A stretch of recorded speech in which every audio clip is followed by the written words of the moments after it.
Dear brothers, I am Adama. Today we will continue our journey, commenting on Chapter 9 of Book 2 of Telos. In this chapter we receive some beings from other kingdoms. So this will be the focus of our topic today. What do you understand by beings? Just what you see, just the animals, the insects, even the microorganisms that you see through your microscopes. Does the universe come down to this? Father or Mother God in His infinite wisdom only looked at planet Earth, is that it? It seems like a repetitive subject, but unfortunately many still think like this, that they are the only beings in the universe, that there is nothing beyond this planet, beyond human civilization. I would say that it is a very egoic, very rudimentary thought, because thinking that you are alone and that you are just a single thinking specimen in the entire universe is really something that needs to be understood. Why is it so difficult to accept that you are not alone? Its scientists study a lot.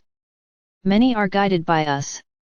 Many philosophers, many beings with exceptional wisdom for their time were not mere humans, they were souls prepared to bring evolution and knowledge to humanity. And little by little, as time passed, revelations began to happen. And why wasn't everything revealed back in ancient times? I can guarantee you that a lot was already known, but there was never any interest in changing what had been taught. You believed what was said and the vast majority still believe it today.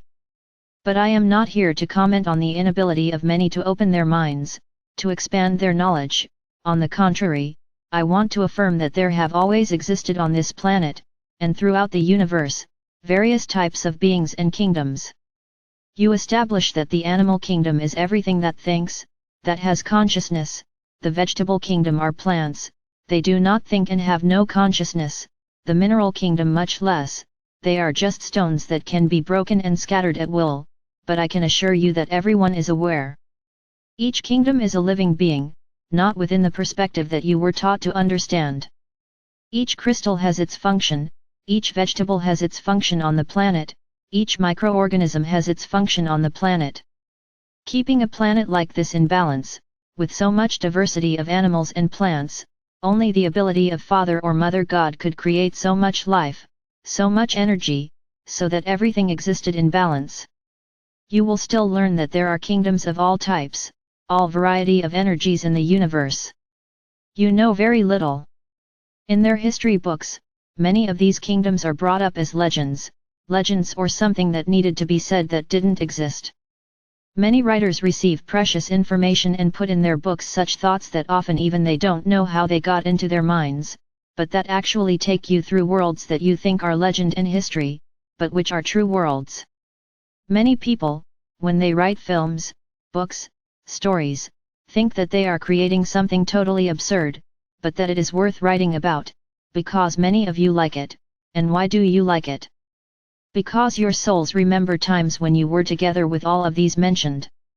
There was a time when the forest didn't just have trees, elemental beings existed, or rather, coexisted together with humans, and you had their love and partnership in everything you wanted.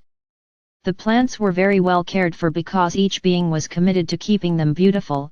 Animals did not serve man, they helped man in his tasks, but by their own will, not by imposition, not by slavery. So I would say that you will still be very surprised to see many beings that in your books are imaginary, non-existent, and that many to this day, even some with expanded minds, still insist on denying their existence. I tell you, everything is possible with Father or Mother God. There are no rules that I say prevent the creation of a being that is necessary. No, Father or Mother God does not create the kingdoms by sport or by will. Each animal, each being has a function.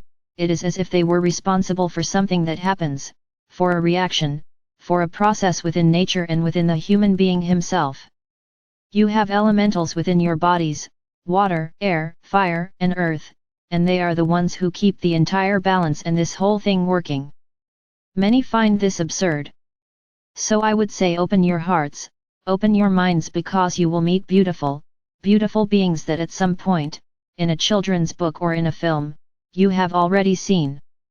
Yes, my brothers, there are many kingdoms, in intra-earth, there are many who maintain all the balance for the surface to live. You have no idea how hard we work to maintain Gaia's balance on the surface. It is a lot of love energy fighting the energies, the thought forms that you generate every second. If it weren't for our actions, you would have a cataclysm every second, the result of the very energies you generate. Now is it just us, humanoids or humans? No. There are many kingdoms that are here within the earth, each doing its part, each with its function, each maintaining its aspect in balance, and everyone at this moment is focused on a single goal, helping humanity and planet Earth to ascend.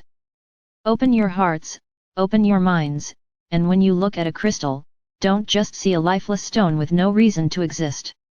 There is an energy there, there is a consciousness.